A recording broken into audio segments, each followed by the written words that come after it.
Բարև ձեզ, եկել ենք Մեղրի, գտնվում ենք Հայաստանի ստրատեգիական ճանապարհի վրա, այս ճանապարհով է անցնելու թրիփը,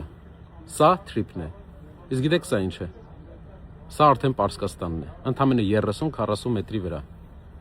դուք պատկերացեք մի իրավիճակ և ամերիկյան ընկերությունը կլինի այստեղ, իսկ պարսկական զինված ուժերը այստեղ, վերջի 1-2 ամսվա ընթացքում մենք տեսանք, որ Պարսկաստանը հարված հասցրեց ամերիկյան ռազմաբազաներին Իրաքում, Դուբայում, Աբու Դաբիում,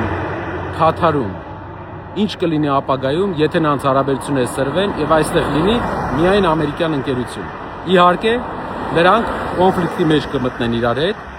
Պարսկաստանը ամենայն հավանականությամբ կհարվածի եւ բայց այս անգամ հեռարարթիրներով չի հարվածի, այլ 30 մետր է 40, ինքնաձիգով կհարվածի, તો հողաթափիկ էլ շպրտի կհասնի։ Դրա համար, երբ մենք ասում ենք մեր հայրենակիցներին պետք է երաշխավորված խաղաղություն, հիմնական նպատակը երաշխավորված խաղաղության, որ բացի Ամերիկայի Միացյալ Նահանգներից, ով վկա է եւ պետք է դառնա երաշխավոր, Պարսկաստանն էլ, Իրանն էլ նույնպես լինի Հայաստանի եւ Ադրբեջանի միջև խաղաղության երաշխավորը, Հայաստանի տարածքային ամբողջականության երաշխավորը,